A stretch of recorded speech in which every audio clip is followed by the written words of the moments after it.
The Pool Guy Podcast Show. The Pool Guy Podcast Show. The Pool Guy Podcast Show. Yeah! Hi, and welcome to the Pool Guy Podcast Show. In this episode, I'm going to talk to you about wildfires and your pool, things to do after the fire goes through, and hopefully you're fortunate enough to have no structural damage to your house, just a bunch of ash and the mess of the fire afterwards. And I'll give you some tips on how to clean up your pool after a major fire in your area. This episode of the Pool Guy Podcast Show is brought to you by Jobber. Jobber is your business's command center. The easy-to-use app powers your sales, operations, and customer service all in one place. Go check them out at getjobber.com/im/pool to receive 20% off your first 6 months. So here in California, we have a wildfire season that pretty much lasts for several months, anywhere from September all the way through to the end of winter. And you may be affected by a fire in your area if you have a pool. I've been through 3 major fires in my area over the years. The biggest fire that happened near my route was the Colby fire in Azusa and Glendora, and that left my service accounts a real mess in those areas, and it took weeks to clean those pools up. So the first thing you have to realize is that a lot of the fires are wind driven, and so not only you're going to have the problem with the ash afterwards, but it's going to be just like basically a windy pool cleanup situation, because you're going to have winds of 40 to 50 to 60 miles an hour. So the pools are going to be pretty much trashed because of the winds, regardless of the fire damage to the pool itself. The fire that I'm talking about, the equipment, one of the customers had to replace some of their equipment. The heater was pretty much totally destroyed because it was so full of ash that there was no way to clean it out. And one pool had to be drained completely because there was so much ash in there that it wasn't filtering out. I had to replace all the cartridges and the cartridge filters on my route because the ash ruined the cartridges in the pool. And there was a lot of different aspects of the chemistry that were affected by the fire. And I'll cover that also in a minute. But let me go back to the fact that they're wind driven, and a lot of the cleanup is going to be wind related. And so if you do pool service in these areas where the fire had just passed through, your customers are going to be really grateful that their house survived, of course. And the fallout from the fire is the wind damage, of course.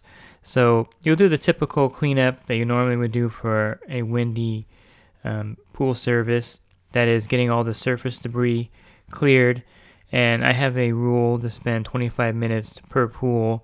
Now, if the customer is willing to pay you to come back, if you have time, you can come back and hit the pool again to do a more thorough cleaning.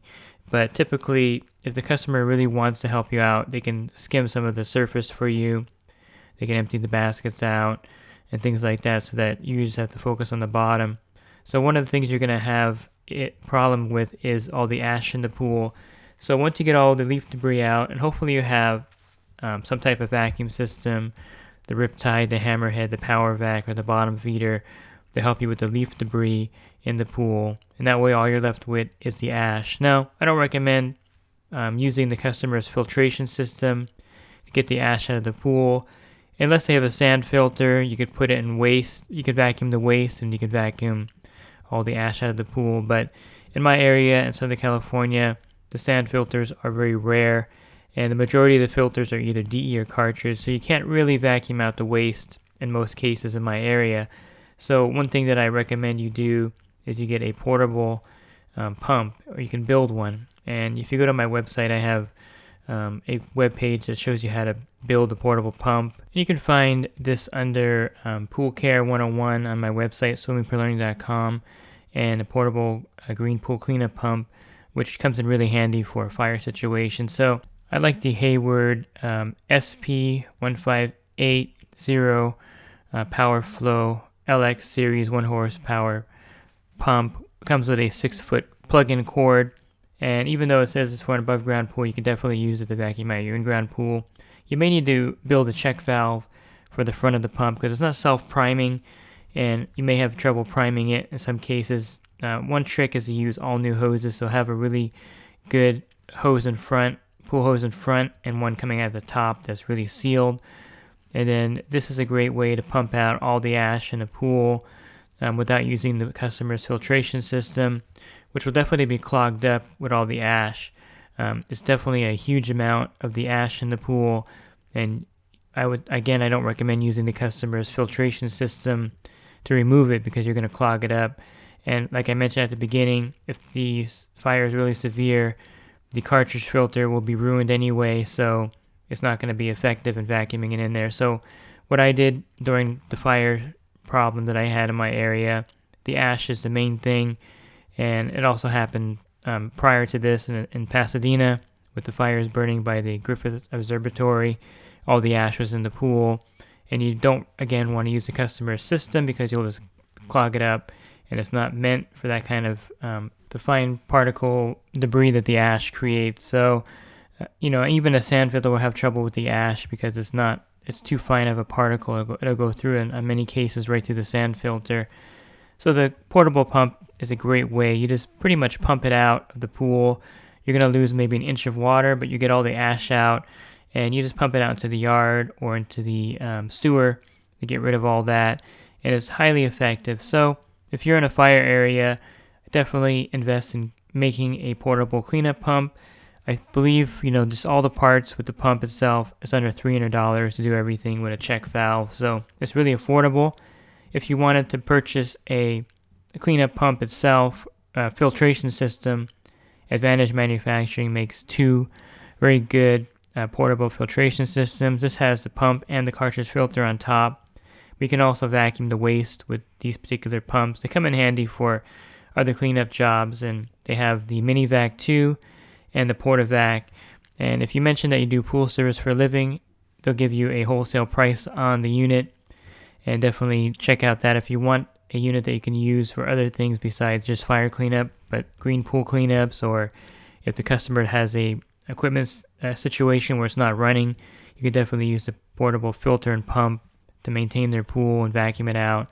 So that's another option too, but you just need a basic portable cleanup pump basically in a situation like this, and it's definitely worth the investment because you can also use it again for other cleanup situations besides getting the ash out of the pool. So after you get all the heavy debris out of the pool, it may take you 1 or 2 weeks to do this. Usually I spend week 1 on the surface and then week 2 on the bottom, and the vacuum system won't pick up the ash. So after 2 weeks, you're going to be left with just the ash in the pool at that point. So then you want to get the ash out of there. It won't damage the plaster or surface of the pool. I've had the ash in the pools for 2 or 3 weeks before, especially in the Colby fire where it was just disasters. I couldn't even get into the accounts anyway for the first week because the roads were all closed down. But besides that, the ash was in there for quite a bit of time, and it didn't do any staining to the pool surface, which was good. It just was unsightly to have the pool covered in ash for 2 or 3 weeks. So just treat it as a normal cleanup where you do the surface, then you do the larger debris, and then you take care of the ash on the bottom of the pool. And the customer will have to be understanding that it is a process. There's no way you're going to be able to get everything back in shape in a week. And again, they'll probably be thankful that you're actually helping them clean up the pool anyway, because it's really a disaster after that. And do you charge extra for this? Well, if they want you to come back again and do a special cleanup, you'll have to be compensated. But typically, again, you want to spend 25 minutes per pool and get through your route, and you're going to have to space it out and pace yourself over a 2 or 3 week period in this case. And again, the customer will have to be understanding that it's not something you can clean up instantly. And in some cases, it may even take a couple days for all the ash to settle down and sink to the bottom of the pool. So the first couple days, you may not even be able to do anything because the pool may be covered in the ash, and you have to kind of wait for it to go down because the filter really can't filter out a lot of it that's on the surface anyway. It'll overload the system, especially if the fire was right near the service account or your pool. So definitely you want to let everything settle for a couple days, and then you can vacuum it out the following week or two and get it all out of the pool. and let the customer know that you're going to use a portable pump to vacuum it out so that they're not concerned about their equipment getting clogged up. And this is also a great selling point for your service, that you're going to clean it up with a portable pump and you're not going to use their equipment. You may get some calls from residents in the area that need to clean up, and if you have the equipment, you can definitely make some extra money doing that, but you're going to be pretty much overloaded with the service accounts that you're doing anyway to begin with. So doing any extra work in a windy situation with fires and ash is sometimes out of the question, but it's one of those things that you're going to probably run into where people want more help in the areas that get really covered with the ash from the fires. Another thing that you'll run into, and I've had this happen, is that you'll get everything cleaned up, and then the landscaper or gardener will go there with their blowers and blow all the ash into the pool. This is very common because the ash is all over the place on the deck, on the deck furniture, everywhere you're going to have the ash. And so when they go to do their cleanup, oftentimes a lot of the ash will end up back in the pool, so you'll have to vacuum it out a second time. So it's always good to wait, again, that first week anyway, to get all the heavy debris out of the pool and let the gardener do his thing. That way you just have to clean it up once. I made the mistake of cleaning up a pool before the gardener got there, and the next week I was there, I noticed that the pool was full of ash again, and that was from all the stuff on the deck that was blown into the pool. And there's nothing much they can do to keep the ash from going in the pool when they're doing their cleanup anyway, because it's such a fine particle debris that'll just actually blow right into the pool. So I mentioned the chemistry issue at the beginning of the podcast, and one thing I noticed with the ash in the pool is that it really messes up the chemistry, and you won't even see the effects of it until later on. So for instance, the Colby fire that I mentioned at the beginning was in January, and the water's cold. There's nothing really that's you can notice at that point, but I did notice that in April and May, when everything started heating up, that many of the pools on my route that were affected by the fire and the ash had some serious chemistry issues with algae, with the chlorine not holding in the pool. And I think a lot of that had to do with all the stuff that blew in there from the hillside and all the nitrates getting into the pool, the phosphates. And it was a real mess balancing these pools out. And I had a really hard time in the summer of 2014 after that fire to get everything back in shape, to keep the pools from turning on me. I just had to use so many chemicals in the pool and do so many tricks that, which is a real hassle. And so that's one of the side effects after the fact, that all the ash and everything that is washed into your pool or falls into your pool will cause a problem. In hindsight, I probably should have drained more pools. Maybe several of the pools should have been drained. But again, California, there's a drought restrictions, so a lot of people don't want to drain their pools. But it probably would have been a good idea to do that, to start with fresh water after the fire. And so if your pools have any chemistry issues after the fire, after the ash fills the pool, just be aware that it's probably from everything that blew into the pool. Again, the nitrates, phosphates, and things like that really mess the chemistry up in a pool. The pool's going to be full of that from everything in the hillside. And I would even gather that the dead animals and all the other critters that were burned in the fire, the ash from that got into the pools too and messed things up. So a lot of organic matter was in the pool in a different form, of course, but nonetheless it got in there. So fires create a big mess just from the beginning to the end, with the wind, with the ash, and of course with the problems with the chemistry. And if you're a homeowner dealing with a situation where you live in a potential fire area, which is probably most of the area in California, but if you live on the hill especially, you're in a high prone fire area. One of the customers actually saved his house using a portable fire pump. Now, I don't recommend you stay in an area that has mandatory evacuations, but if your area is threatened by the fire and it's not a mandatory evacuation area, you could definitely use one of these portable fire pump carts. Advantage Manufacturer makes one, and this is a really cool device. You could learn more about it at my website. If you go to Pool Products and you scroll down, you'll see portable fire pump or fire pump cart, and it's a really cool device. It has a Briggs & Stratton 550 series engine, 127cc, and it runs on gas, of course, because the power may be out in your area. So it's basically has a fire hose in front, and then you have a hose that you would put into the pool, and it's really powerful. I mean, it's not like a garden hose type thing. This is a really powerful hose, and it could put out a fire, and in his case, it saved his home. He put out the fire that was around him. There was an oak tree that burned, his tractor burned, but his house was saved. And he said he drained about 4 or 5 feet of water out of the pool. He fought the fire for a couple hours. And again, it's up to you if you want to get something like this as an investment to save your house in case the fire is burning nearby. I have several customers that have these fire pumps on my route now, and they feel a lot more peace of mind knowing that they have this portable fire pump in case the fire does burn close to their house, and there aren't resources that can help put it out, because the garden hose is not going to put it out. You just use the pool water with this portable fire pump, and you have 20,000 gallons at your disposal. So it's a great way to protect your house when you can. Again, if you have to evacuate, you're going to have to, but in a lot of cases, you can put out the fire around your house with one of these portable fire pumps, and it's a great way to save your property and to limit the property damage from the fire burning right up to your house.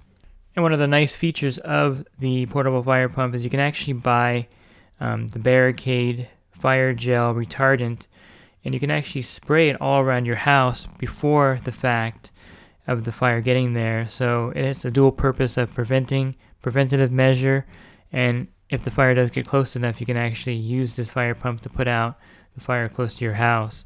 So definitely worth looking at. And again, that's made by Advantage Manufacturing. They make the portable pumps, and you can learn more about it on my website. If you go to Pool Products and you scroll down the fire pump cart, and there's a link that will take you to the Advantage page to purchase the fire pump. And just be aware that even if the fire isn't anywhere near your service accounts, the wind has a tendency to blow the ash even hundreds of miles away from the fire. I've had fires, like I mentioned, burning in downtown LA area or San Fernando Valley, and the ash will get all the way to Pasadena and really make a mess of the pools there. So you don't really know where the ash is going to fall. So even if the fire is nowhere near your service accounts, don't be surprised if you have to deal with the problem with ash after the fact, depending on which way the wind is blowing. So it's a good idea to be prepared for it, especially if you live in an area like Southern California, Northern California, where it's very fire prone. And to have the portable, I would invest in a portable cleanup pump for sure. And then I would invest in a vacuum system so you can get all the heavy debris out of the pools. And that way you're prepared for it, and you're not going to be taken by surprise. And you're going to actually be fully equipped to deal with the after effects of a fire, getting all the heavy debris out, getting all the ash out of the pool without using the customer's filtration system, which should definitely be a bonus for you when you advertise your services to the customers. You can also tell them that you know that we live in a fire-prone area.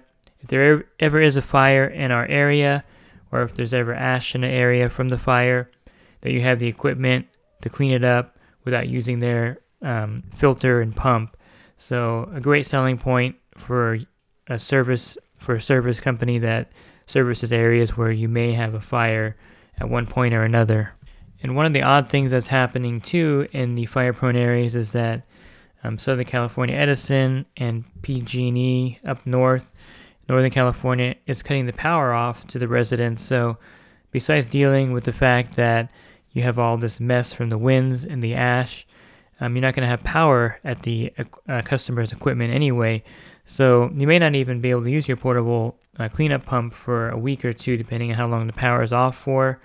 And definitely the pool's not going to be running. So be aware that there's other complications as far as the fact that you may not have power. The pool may be off for a week or a few days during that situation. So, it gets really messy, but understand the customer, of course, will be understanding that it takes time to clean it up. And that's the benefit of a vacuum system, because you don't need the customer's equipment to power it. It runs off of a battery that's on the cart, or if you have the handheld version, you'll carry the battery back there with you. So again, another advantage of having a vacuum system is that you don't need the customer's electricity. So in a situation where you may not have power for a week, you can actually clean the pool really well, minus the ash, and be ready to get the ash out the following week. So definitely think about investing in a vacuum system of some kind. It definitely is going to serve you well in windy situations, and of course in situations where there has been a fire and you may not even have power at the account. You're going to have the equipment to be able to clean up the pool regardless of if the equipment is running or not at that service account. And so I really hope you never have to go through any kind of fire cleanup. I unfortunately had to do this 3 times in my areas and over the years, and hopefully there won't be too many more of these. But if you ever have to, at least you know kind of what to expect going forward with it. So I mentioned the website a couple times in this podcast, and if you are looking for more resources, definitely check that out. I have an ebook available for $9.99. In the ebook, I have a section on the portable cleanup pump, as well as the portable fire pump cart, and of course, the vacuum systems are also covered in the ebook. You can get that at the website swimmingpoollearning.com for $9.99. And if you do pool service for a living and you need more one-on-one help with your business, with problems out on the route, definitely think about joining the coaching program. For $10 a month, you can text me, and for $20 a month, you can call me in real time. And you can learn more about that at poolguycoaching.com. Thanks for listening to this podcast. Have a great rest of your week, and God bless. InyoPools.com has been helping pool owners find the right pool parts since 2001. With over 50,000 pool parts in stock, order online today and have the parts delivered right to your door. Jobber is your business's command center. The easy-to-use app powers your sales, operations, and customer service all in one place. Check the description below to save 20% off your first 6 months.